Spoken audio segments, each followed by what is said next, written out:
Dios les bendiga abundantemente. Estamos transmitiendo desde la ciudad de Tijuana, Baja California, México, la Iglesia Sublime Gracia. Y hoy vamos a hablar de un tema nuevo, un tema interesante que toda cristiandad deberá conocer. Vamos a hablar acerca oración, de la oración modelo. En la Biblia encontramos muchas referencias en cuanto a la acción de hablar con Dios, la oración misma. La manera de entender, bueno, la palabra oración es la acción y efecto de hablar a través de la boca. Hay diferentes maneras de expresarse, el ser humano se expresa de diferentes maneras. La escritura, la manera de escribir palabras, oraciones, ideas, es una forma de comunicación. También las artes plásticas y las artes en las que el hombre interviene son formas de expresión. La arquitectura, la escultura, la pintura, la música. La música es una forma a través de la cual el hombre se expresa. Obviamente la danza de acuerdo a los criterios humanos. Pero la forma más común para que el ser humano se exprese es a través de la boca, hablando. Quienes tienen alguna limitación corporal eh, tienen que comunicarse de una manera diferente, pero la manera común es a través de la boca, de los labios. La palabra oración viene de oral, oral tiene que ver con la boca. En un sentido llano, la oración la podemos entender en dos diferentes líneas. El concepto oración, que se utiliza comúnmente en todo tipo de diálogos de la humanidad, diálogos de dos personas, diálogos de diferentes personas en conjunto. Perdón, la palabra hablada es una forma de expresarse, es la oración, diríamos. Pero en el plano bíblico, la oración toma una relevancia completamente mayor, diríamos, de una manera mucho más superlativa a lo que es el, el, el concepto de oración común entre la humanidad. En el marco espiritual, la oración es la acción y efecto de hablar con Dios. Muchos textos de la Biblia hablan de ello. Y entonces la oración es una manera de uh, acercarnos a Dios. Dios había establecido en la antigüedad, en el Antiguo Testamento, uh, tres diferentes puentes para comunicarse con el hombre y para que el hombre tuviera comunicación con él, con Dios mismo. El profeta venía a ser la boca de Dios hacia el pueblo de Israel. Hubo profetas gentiles, es decir, profetas no israelitas. Balaam es uno de ellos. Debo mencionar de manera de semilla, sin entrar en detalles, que Adán, Abel, Enoc, Noé, fueron profetas, unos en forma de figura profética y otros profetas en cuanto a hablar palabras que habrían de cumplirse en el futuro. Abraham es uno de ellos.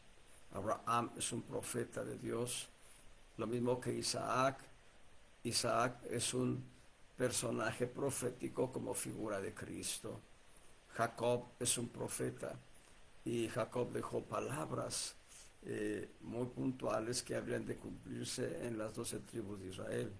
Jacob, y así, ellos, diríamos, eh, los mencionados anteriormente no eran profetas israelitas porque Israel no existía como nación, existía como una idea de nación en el corazón de Dios, existía como un germen en la vida de Abraham, de Isaac y de Jacob mismo, quien viene a cambiar el nombre por Israel.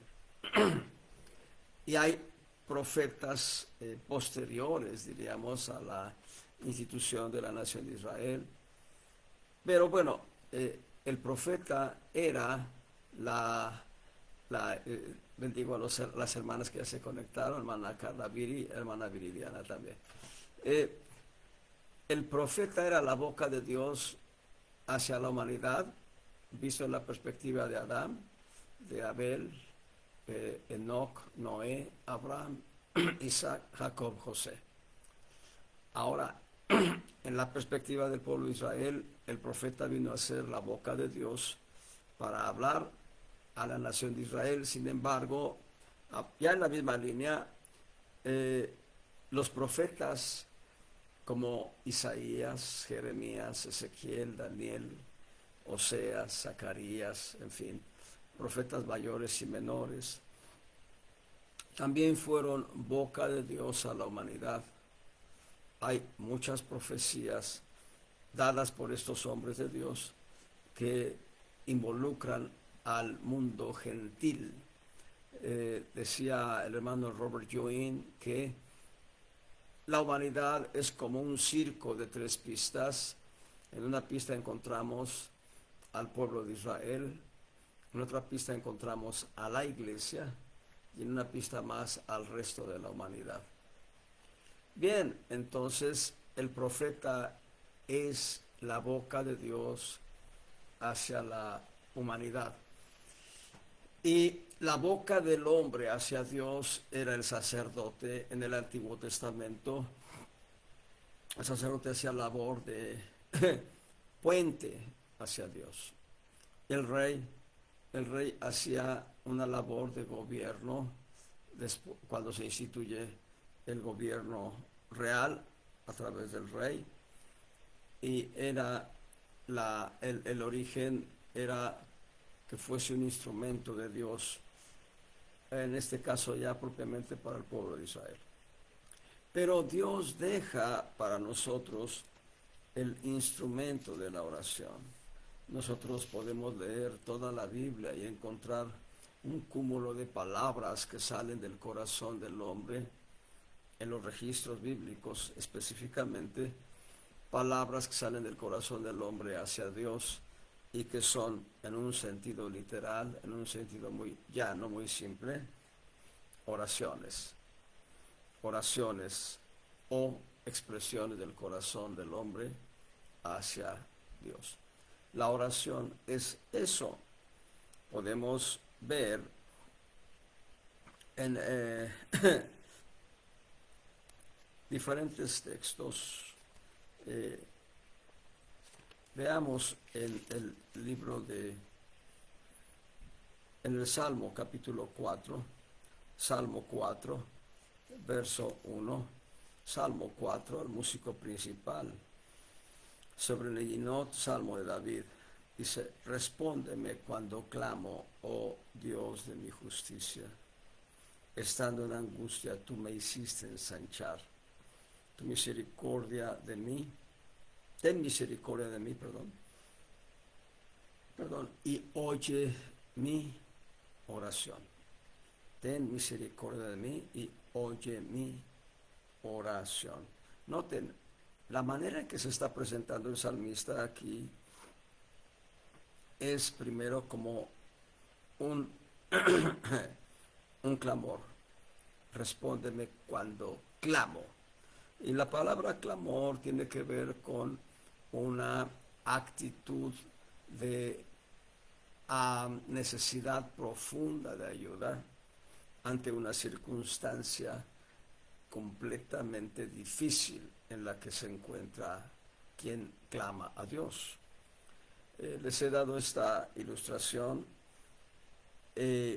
Si alguien en un momento dado cae hacia el abismo y un arbusto lo sostiene con sus ramas y él se aferra al arbusto, pero como que el arbusto quiere ceder al peso de la persona, pues esa persona no va a estar muda, sino que va a estar gritando para que alguien venga y le ayude. Alguna ocasión les conté el testimonio de un hermano Francisco Salcedo. A él le gustaba el alpinismo y una ocasión haciendo alpinismo hace ya muchos años. Este testimonio lo conozco de hace 38 años, pero el evento no sé si sucedió hace 50 años o más, no sé, pero sí conocí al hermano Francisco Salcedo, como no, y él da un testimonio que es muy, muy elocuente y al mismo tiempo vibrante. Es una tensión terrible para el alma. Él estaba escalando el Popocatépetl. En un momento dado perdió el equilibrio y al perder el equilibrio cayó hacia el vacío del cráter, pero las cuerdas de alpinismo lo sostuvieron. Quiero que entiendan cómo estaba su corazón. Decía él que tardaron, no sé, no recuerdo si 1 o 2 horas, no quiero exagerar, pensemos 1 hora para no ser exagerados, para su rescate. ¿Cuántos pensamientos se acumulan en la mente cuando uno está en una condición de esta naturaleza en que puede perder la vida cayendo al vacío? Finalmente lo rescataron y desde entonces él tuvo un síndrome en contra de las alturas, pero pudo vivir para contarlo. Cuando estamos en una situación de angustia, lo que sale de nuestro corazón es clamor, es una actitud profunda del corazón. Vean lo que dice el Salmo 3 completo. Alguien le puso música al Salmo 3, Salmo de David, cuando huía de delante de Absalom, su hijo. Dice él: oh Jehová, cuánto se han multiplicado mis enemigos. Pero aquí le agregaron símbolos o signos de admiración. Y esto habla de lo que hay en el corazón del rey David, en el sentido de que él está angustiado. Dice: cuántos se han multiplicado mis enemigos. Muchos se levantan contra mí. Muchos dicen de mi vida: no hay para él salud o salvación en Dios. Y uno de ellos era Achitofel, un consejero real, consejero de David, que le dio la espalda, lo traicionó y se volvió en favor de Absalón. Sigue diciendo el salmista, que es David, verso 3: pero tú, Jehová, eres escudo alrededor de mí, mi gloria y el que ensalza mi cabeza. Con mi voz clamé a Jehová y él me respondió desde el monte de su santidad. Yo me acosté y dormí y desperté porque Jehová me sostuvo. No temeré de 10 millares de pueblos que pusieren cerco contra mí. Levántate, Jehová. Sálvame, Dios mío, porque tú heriste a todos mis enemigos en la quijada. Los dientes de los malos quebrantaste. De Jehová es la salvación. Sobre tu pueblo será tu bendición. El salmo empieza con un gran clamor, hablando de los muchos enemigos que se han levantado en contra del rey David.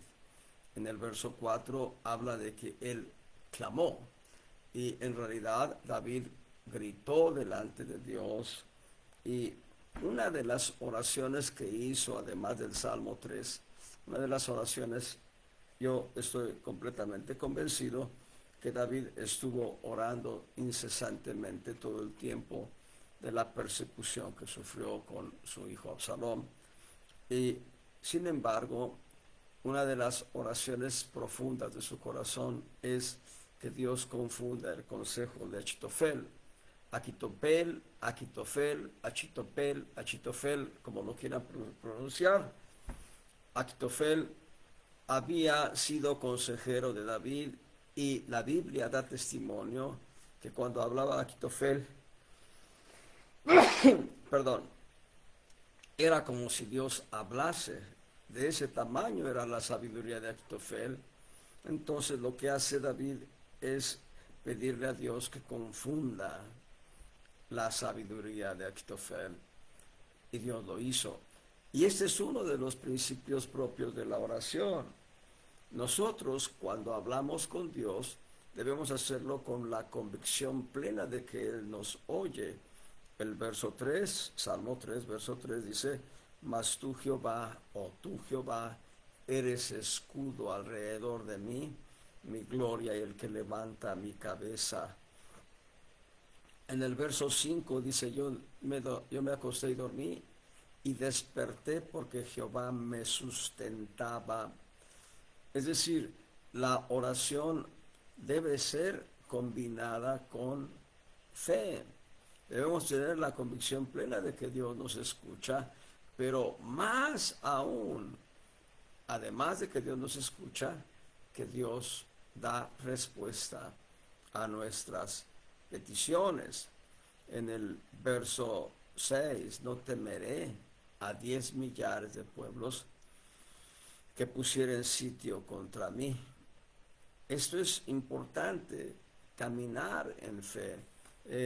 Testimonio que les he compartido, no lo viví yo, lo escuché, es un testimonio de oídas, que estando en Haití en los días posteriores a aquel gran terremoto que sucedió hace ya algunos años, estando en Haití, muchos misioneros, iba entre ellos el evangelista Josué Pérez Pardo, un ministro que es un evangelista, es un siervo de Dios, junto con otros consiervos. Entonces iban caminando por una avenida en ruinas y a lo lejos vieron que venía de frente hacia ellos un hombre corpulento con un machete golpeando el viento, haciendo como que golpeaba el viento. Y lo que sucedió fue que todos los que iban con hermano Josué se detuvieron. El hermano Josué iba adelante, así que él siguió caminando pensando que los hermanos iban con él. Pero de pronto se sabe que está solo, voltea y dice, ¿qué pasó? Vengan, mayor es el que está con nosotros.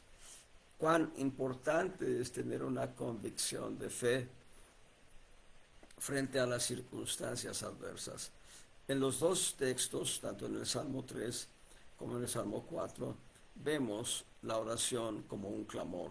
De hecho, el Salmo 4.1 lo dice literalmente, respóndeme cuando clamo, oh Dios de mi justicia, estando en angustia tú me hiciste ensanchar, pero dice, respóndeme cuando clamo. Y la parte final del verso 1 dice, ten misericordia de mí y oye mi oración, la acción de vaciar nuestro corazón en palabras hacia Dios. El Salmo 3, verso 3, dice que él clamó, verso 4, perdón, por mi voz clamé a Jehová. Ahora en el Salmo 5, en el verso 1, al músico principal sobre Neilot, Salmo de David, dice el salmista, escucha, oh Jehová, mis palabras, considera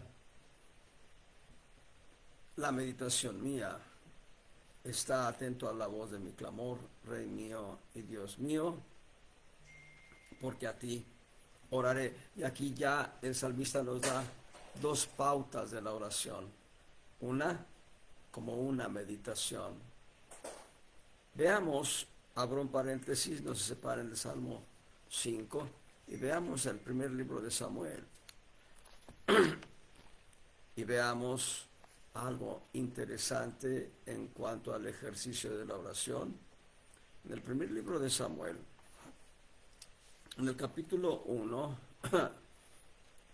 ahí en el verso 12 en adelante vamos a leer. Fue que como Ana orase largamente delante de Jehová, Eli, el sumo sacerdote, estaba observando la boca de ella. Pero Ana hablaba en su corazón, ¿se dan cuenta? Esta es una forma de meditar, de orar hacia Dios en forma meditativa, en forma de meditación. Ana hablaba en su corazón y solamente se movían sus labios y su voz no se oía. Es importante, pero mucho, muy importante, que la oración pueda ser una meditación, puede ser un clamor. En el verso 5, Ana respondió diciendo, no, Señor mío, yo soy una mujer trabajada de espíritu. No he bebido vino ni sidra, sino que he derramado mi alma delante de Jehová. Eli la tildó de borracha, pero ella aclara, soy una mujer trabajada de espíritu y he derramado mi alma delante de Jehová. La oración, podemos entender aquí, es una forma de derramar nuestra alma delante de Dios. Aleluya. Y regresamos al Salmo, esta vez al Salmo 4, en el verso 8. Y vean lo que dice el salmista, que sigue siendo el rey David. En paz me acostaré y asimismo dormiré, porque solo tú, Jehová, me harás estar confiado. El ejercicio de fe a través de la oración es importantísimo, es trascendental.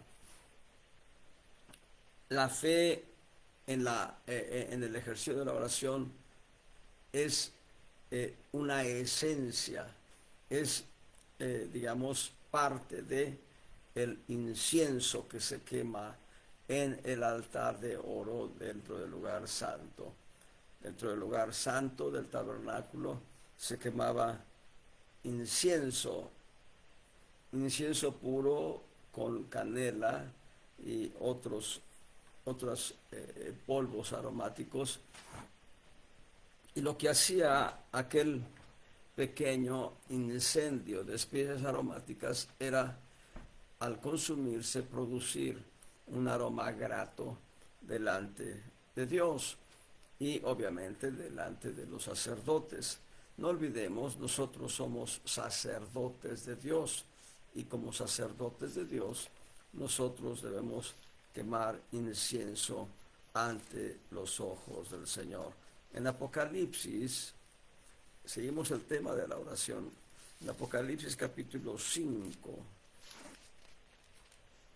en el verso 8, cuando hubo tomado el libro, los 4 animales y los 24 ancianos se postraron delante del Cordero, teniendo cada uno arpas y copas de oro llenas de perfumes, noten, llenas de perfumes, que son las oraciones de los santos.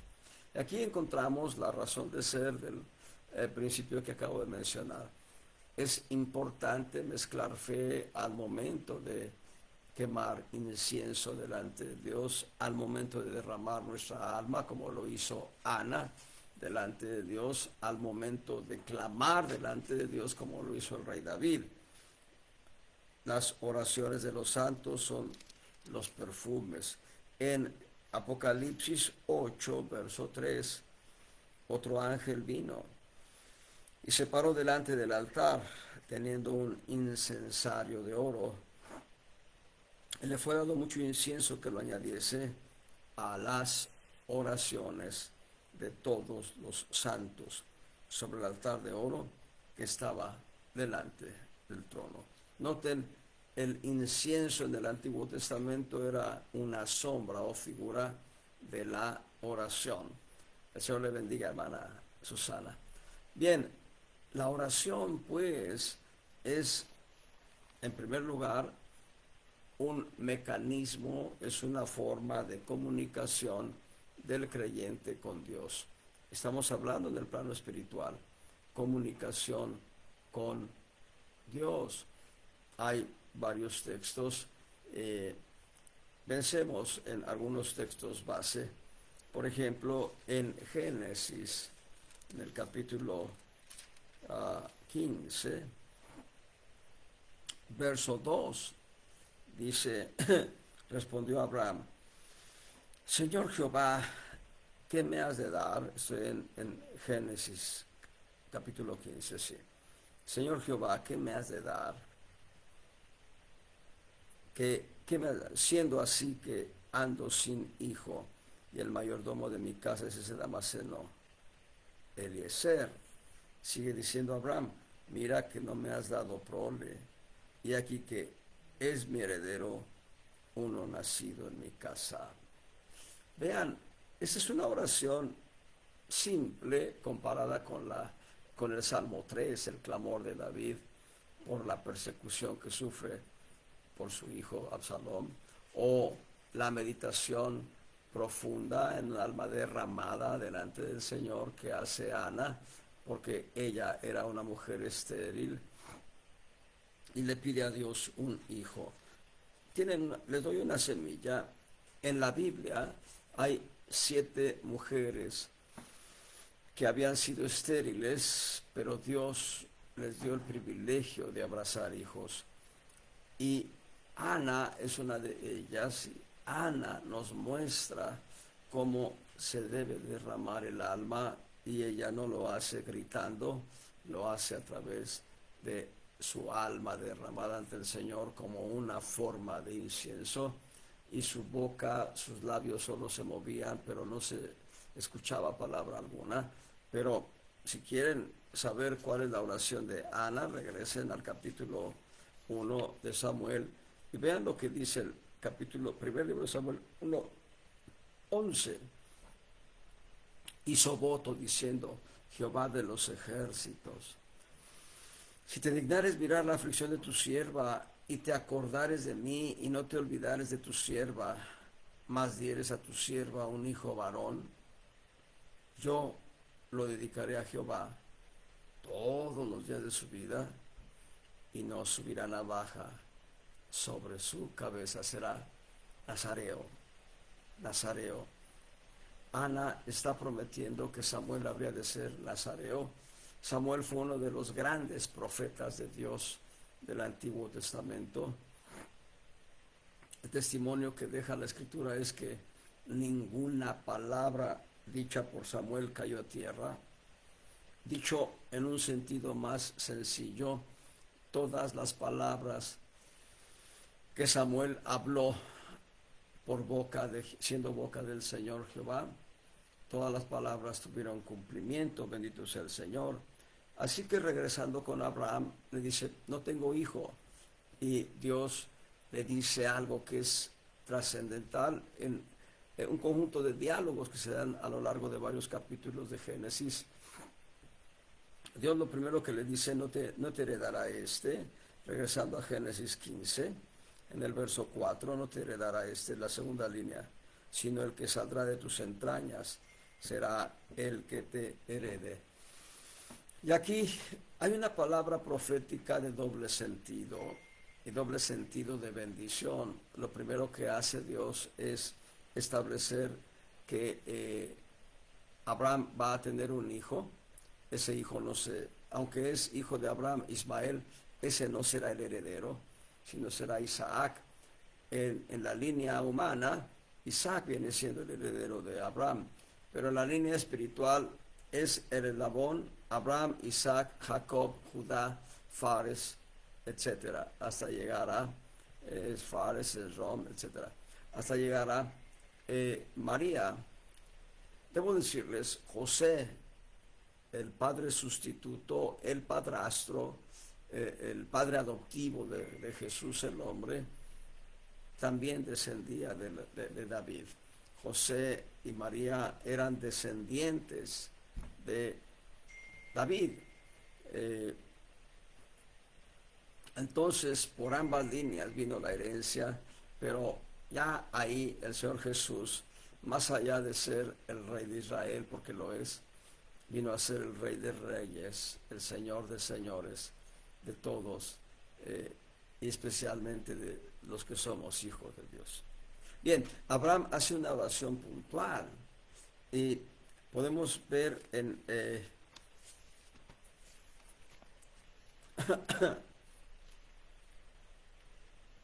podemos ver en Éxodo capítulo 33 verso 13.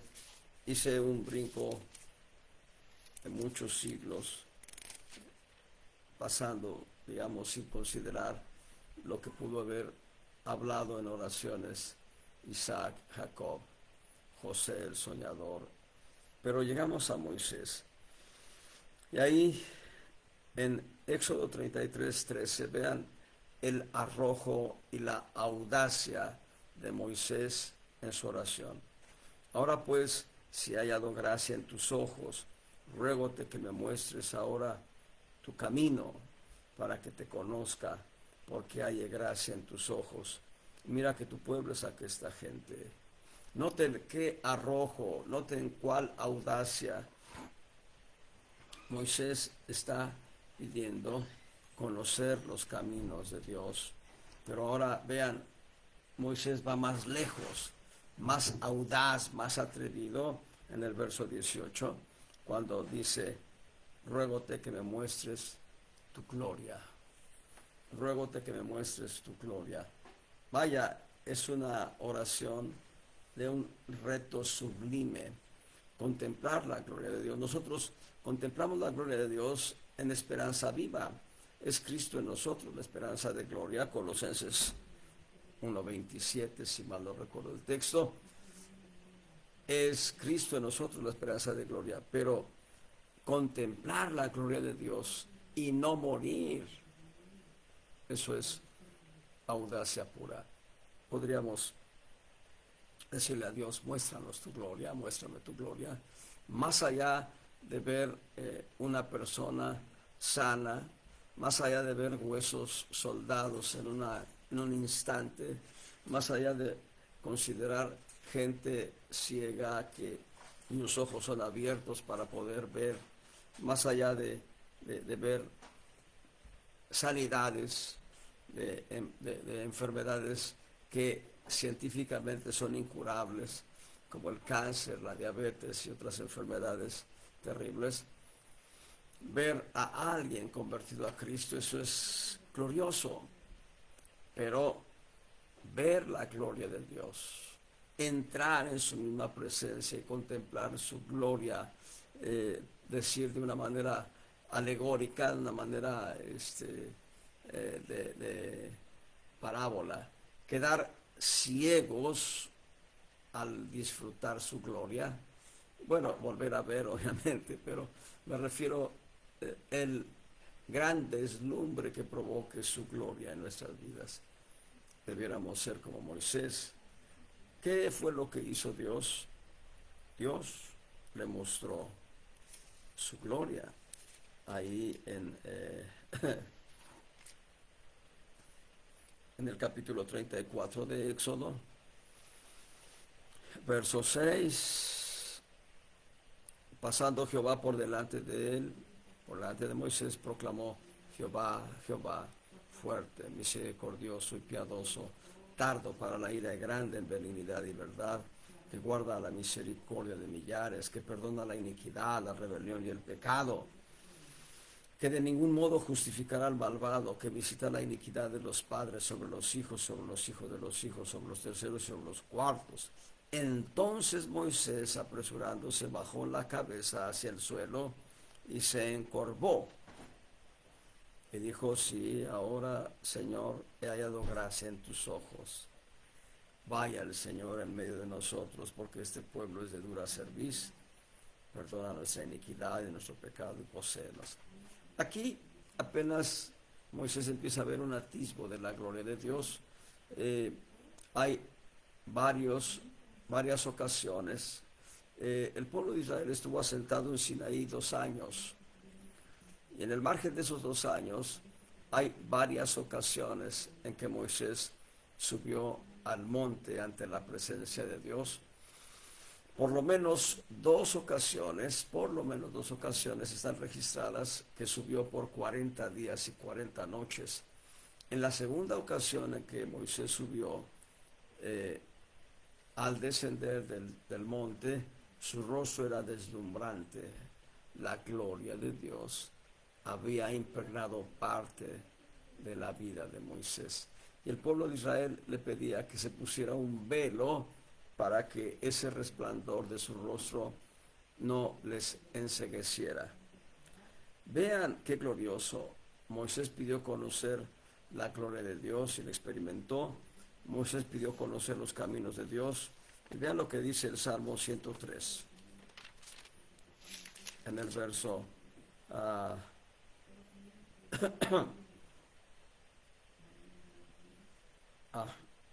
Salmo 103, estoy en el 105. Salmo 103, verso 7, vean cómo dice: sus caminos notificó a Moisés. Así que Moisés pidió conocer los caminos de Dios, Dios se los mostró. Moisés pidió experimentar la gloria de Dios, Dios le permitió experimentar esa gloria. Y bueno, el Salmo 68, 24 va a decir cómo mostró Dios sus caminos a Moisés en el santuario, dice, sus caminos, Salmo 68, verso 24. Vieron tus caminos, oh Dios, los caminos de mi Dios, de mi Rey, en el santuario. El Salmo 103, 7 dice que sus caminos le notificó Moisés, se lo notificó en el santuario. Estoy dándoles ejemplos de oraciones que fueron contestadas.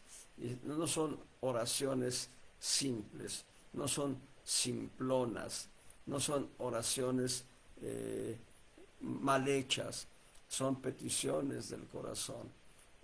Ana, con un corazón entregado profundamente al Señor, pidió un hijo. Dios le concedió no solo un hijo, le concedió varios hijos. Pero Samuel vino a ser un profeta de Dios cuya eficacia de su ministerio fue probada y aprobada por Dios. Abraham habla de un hijo. Dios no solo le da un hijo, que es Isaac. Dios, a través de la cadena genealógica de Abraham hasta llegar a José y María, Dios da al Redentor de la humanidad. Moisés pide conocer los caminos de Dios. Dios demuestra los caminos de Dios en el santuario. Moisés pide experimentar la gloria de Dios. Dios le lleva a experimentar la gloria divina a Moisés. Vemos entonces que la oración es importantísima, es trascendental, y podemos ver un salmo que a mí me gusta mucho, el Salmo 57. Vean, Salmo 57, al músico principal: sobre no destruyas, Mictam, de David, cuando huyó de delante de Saúl a la cueva. La manera en que se expresa David es su corazón vaciándose ante Dios. Ten misericordia de mí, oh Dios, ten misericordia de mí, porque en ti ha confiado mi alma, y en la sombra de tus alas me ampararé hasta que pasen los quebrantos. Clamaré al Dios Altísimo. Ya mencioné, el clamor es un grito, es un grito desesperado, diríamos. Hagamos una pausa y veamos a Job. Aquí en el Salmo 57 pueden poner un separador, pero hay un momento en el que Job habla de cómo él puede apelar a la justicia divina. Y él dice: ¿dónde está el trono de Dios? Job 23. Job 23, verso 3 en adelante. ¿Quién me diera el saber dónde hallar a Dios? Yo iría hasta su silla, ordenaría juicio delante de él y henchiría mi boca de argumentos. yo sabría lo que él me respondería, entendería lo que me dijese. ¿Pleitearía conmigo con grandeza de fuerza? No, antes él pondría en mí, allí, delante de Dios, delante de su trono, el justo razonaría con él. ¿Se dan cuenta? Job, Job es un personaje profético. Job es un tipo de Cristo. En la descripción de los sufrimientos de Job, encontramos que describe un poco de lo que sufrió el Señor Jesús, desde la cruz hasta su alma en lo más profundo del infierno. Y cuando habla de esta manera, en realidad es una palabra profética dada por Job de lo que el Señor Jesús habla desde el infierno mismo. El Señor Jesús está diciendo: yo iría hasta el trono de Jehová y alegaría mi causa, y Jehová hallaría que yo soy justo. Justo, Cristo. Cristo es justo y su justicia nos es dada a nosotros. Somos justos por la justicia de Cristo, no por lo que nosotros podamos hacer como buenas obras. Así que encontramos, pues, que el corazón debe estar manifiesto a través de la oración. El alma debe derramarse, como dice Ana, a través de la oración. Ahí en el Salmo 57, regresando al Salmo 57, no olvidemos las primeras líneas: al músico principal, sobre no destruyas. Mictam de David, cuando huyó de delante de Saúl a la cueva. Vean, siguiendo la lectura, en el Salmo 57, verso 3, Él, Dios, enviará desde los cielos y me salvará de la infamia del que me apura. Cuando alguien está ante una situación infame, no hay como orar ante Dios para que Dios traiga orden y justicia para sus hijos. Dice: Dios enviará su misericordia y su verdad. Enseguida, en el verso 4, David vuelve a describir su condición. Mi vida está entre leones, estoy echado entre hijos de hombres encendidos. Sus dientes son lanzas y saetas, su lengua cuchillo agudo. Ahora, la oración debe estar acompañada de alabanza. No sé si hoy lo permita el tiempo, pero de no ser así, la próxima semana vamos a ver la oración modelo que nos da Mateo en el capítulo 6 y Lucas en el capítulo 11. La oración está muy completa en Mateo, pero vamos a ver las dos maneras en que se presenta la oración modelo, que es el Padre Nuestro. Y también quiero mostrarles la oración sacerdotal del Señor Jesucristo en Juan capítulo 17, porque la oración tiene una eficacia demoledora contra los enemigos de Dios, contra los enemigos de la iglesia. La oración tiene una eficacia demoledora. Desgraciadamente, las convocatorias de oración son poco atendidas, va poca gente. Yo conocí el Evangelio en una iglesia de origen pentecostés. En esta iglesia de origen pentecostés, el líder de los varones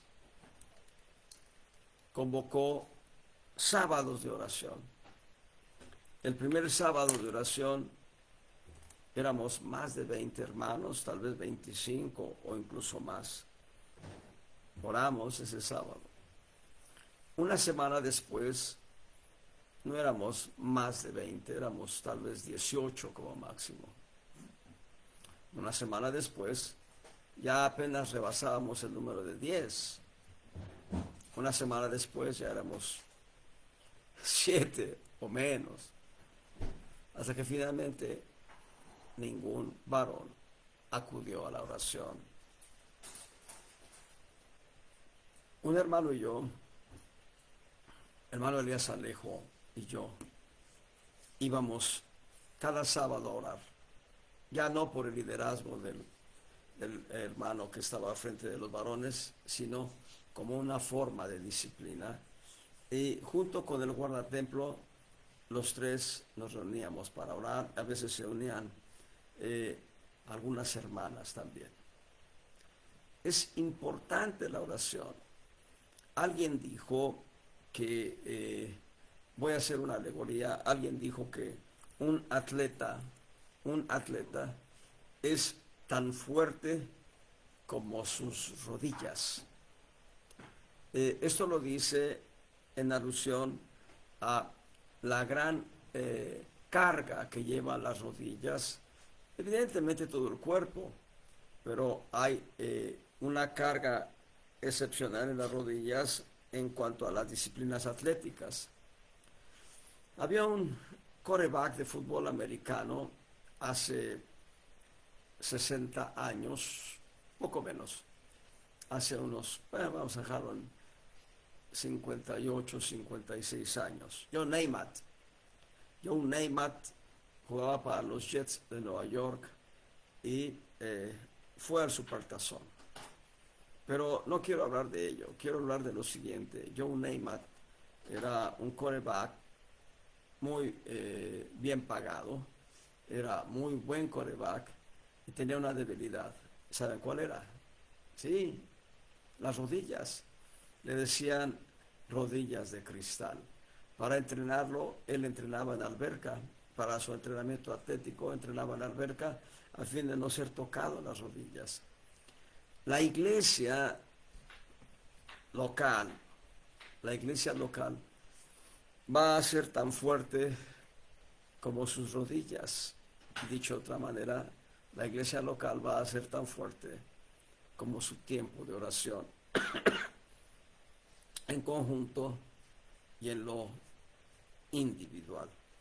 Estamos viendo parte de la introducción del tema de la oración como una meditación, dice el Salmo 5, la oración un derramamiento del alma, como lo hizo Ana, la oración un derramamiento del alma, pero en un clamor, gritando a Dios, la oración en un diálogo continuo hacia Dios, una forma de estar hablando con Dios, es la manera espiritual de entender la palabra oración. Podemos ver, avanzando un poco el tiempo, podemos ver en Lucas la oración como un incienso, ya lo mencionamos. Veamos en Lucas cómo está la oración del Padre Nuestro. El evangelista Lucas no nos da la estructura de Mateo 6, pero es importante leer la oración como está ahí para después verla, por lo menos en la lectura en Mateo 6. Dice Lucas en el capítulo 11, versos 1 al 4. Aconteció que estando Jesús orando en un lugar, como pueden ver, aquí la actividad de la oración es una actividad espiritual normal, diríamos, para los israelitas. Estando orando en un lugar, como acabó, uno de sus discípulos le dijo, o sea, una vez que acabó el Señor de orar, le dijo, Señor, enséñanos a orar, como también Juan enseñó a sus discípulos. Y les dijo, voy a leer hasta el verso 4, cuando orareis, decid, Padre nuestro que estás en los cielos, sea tu nombre santificado, venga tu reino, sea hecha tu voluntad, como en el cielo, así también en la tierra. El pan nuestro de cada día, dánoslo hoy, y perdónanos nuestros pecados, porque también nosotros perdonamos a todos los que nos deben. Y no nos metas en tentación, mas líbranos del malo. Ahora vean los versos 5 al 13.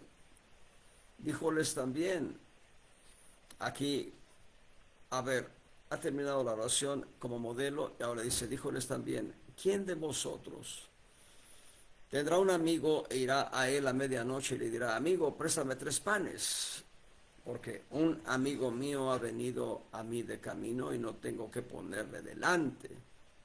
Y él de dentro respondiendo dijere, no me seas molesto, la puerta está ya cerrada, mis niños están conmigo en cama, no puedo levantarme y darte. El Señor hace una pregunta. La respuesta viene, verso 8. Os digo que aunque no se levante a darle por ser su amigo, cierto, por su importunidad se levantará y le dará todo lo que habrá menester. Yo os digo, pedid y se os dará. Pedid y se os dará. Esto habla de la oración. Buscad y hallaréis. Llamad y os será abierto. Porque todo aquel que pide recibe, y el que busca halla, y el que llama se abre. ¿Cuál padre de vosotros, si su hijo le pidiere pan, le dará una piedra? ¿O si pescado en lugar de pescado le dará una serpiente? ¿O si le pidiere un huevo, le dará un escorpión? Perdón. Verso 13. Pues si vosotros siendo malos sabéis dar buenas dádivas a vuestros hijos, cuánto más vuestro Padre Celestial dará el Espíritu Santo a los que le pidieren de él. Y en el texto paralelo, que no es el Padre Nuestro, pero hay un texto paralelo en Mateo, el Señor va a decir, cuánto más vuestro Padre Celestial dará buenas cosas a los que lo pidieren de él. ¿Se dan cuenta? La oración tiene mucho sentido. En Lucas 18, hablando de la oración a través de una parábola, Lucas 18:1 propuso él también una parábola sobre que es necesario orar siempre y no desmayar. Dios me está hablando a mí, diciendo, había un juez en una ciudad, el cual ni temía a Dios ni respetaba a hombre. Había también en aquella ciudad una viuda, la cual venía a él diciendo, hazme justicia de mi adversario. Pero él no quiso por algún tiempo, el juez no quiso. Pero después dijo en su corazón el juez, después de esto dijo dentro de sí en su corazón, aunque ni temo a Dios, ni tengo respeto a hombre, todavía, porque esta viuda me es molesta, le haré justicia, porque al fin no venga y me muela. Este hombre, un juez que no tenía temor de Dios y no respetaba a los hombres. Verso 6, dijo el Señor Jesús a los discípulos, a los que le oían, oíd lo que dice el juez injusto, y Dios no hará justicia a sus escogidos que claman a él día y noche, aunque sea longánime acerca de ellos. Verso 8, os digo que los defenderá presto. Ahora, lo que yo dije hace rato al principio, la oración debe ser mezclada con fe. Empero, cuando el Hijo del Hombre viniere, ¿hallará fe en la tierra? Veamos entonces que la esencia de la oración no es simplemente hablar, no es simplemente abrir la boca y decir palabras. La oración debe ir mezclada con la convicción plena de que Dios ha de dar respuesta a lo que hablamos, a nuestro clamor, a aquello que derramamos delante del Señor como un incienso grato, a aquello que es nuestra alma derramada ante el Señor, como lo dijo Ana. Es importante, pero muy importante, añadir fe, vaciar el alma ante el Señor, vaciar el corazón. Uno de los problemas que enfrentamos nosotros como creyentes es que tenemos un problema, inmediatamente lo comunicamos con un amigo, con un vecino, con un compañero de trabajo, pero no lo comunicamos con Dios. Me acuerdo hace ya muchos años de esto. Yo estaba en mi oficina, en calidad de jefe, eh, estoy hablando de hace 25 años o tal vez un poquito más. Eh, Vino a mi conocimiento una circunstancia de corrupción que se estaba dando en dos elementos que estaban bajo mis órdenes. Y lo que empecé a hacer fue orar. Y yo le decía a Dios, llévalos de aquí, que se vayan de aquí. ¿Cómo iban a irse si había una situación de corrupción? Para ellos, sin temor de Dios, había un beneficio. Y la respuesta que me dio el Señor fue esta: tú eres el jefe, actúa. Dios va a darnos las herramientas, así que dije, bien, está bien, Señor, yo voy a actuar, respáldame. Así fue, el Señor me respaldó y quité aquellos dos elementos que estaban pudriendo a el ambiente. Gracias a Dios salió la escoria. Ese es el detalle. Nosotros debemos orar siempre esperando respuesta de Dios. A veces la respuesta de Dios no será en la manera en que nosotros lo deseamos, pero una cosa será cierta, será la mejor respuesta, la de Dios. Vamos a leer la oración modelo, el Padre Nuestro, Mateo 6, 5 al 15. Cuando oras, el Señor Jesús hablando a sus discípulos, no seas como los hipócritas, porque ellos aman el orar en las sinagogas y en los cantones de las calles en pie para ser vistos de los hombres. De cierto os digo que ya tienen su pago. Pero tú, cuando oras, éntrate en tu cámara y cerrada tu puerta, ora a tu Padre que está en secreto, y tu Padre que ve en secreto te recompensará en público. Y orando no seáis prolijos como los gentiles que piensan que por su parrería serán oídos. No os hagáis pues semejantes a ellos, porque vuestro Padre sabe de qué cosas tenéis necesidad antes que vosotros le pidáis. Vosotros pues oraréis así, y aquí empieza el modelo de oración. Padre nuestro que estás en los cielos, santificado sea tu nombre, venga tu reino, sea hecha tu voluntad, como en el cielo, así también en la tierra. Danos hoy nuestro pan cotidiano y perdónanos nuestras deudas, como también nosotros perdonamos a nuestros deudores. Y no nos metas en tentación, mas líbranos del mal, porque tuyo es el reino y el poder y la gloria por todos los siglos. Amén. Aquí termina la oración modelo. Sin embargo, en los versos 14 en adelante ya nos da unos comentarios que aplican a la oración modelo. Versos 14 y 15 solo por hoy. Porque si perdonareis a los hombres sus ofensas, os perdonará también a vosotros vuestro Padre Celestial. Pero si no perdonareis a los hombres sus ofensas, tampoco vuestro Padre os perdonará vuestras ofensas. Vamos a hacer una parada aquí. Vamos a continuar la próxima semana, esperando en Dios tener este tiempo para hablar de la oración modelo. Por hoy, el Señor les bendiga. Hermana Carla Viri, hermana Viridiana, hermana Susana, hermana Silvia. Dios les bendiga.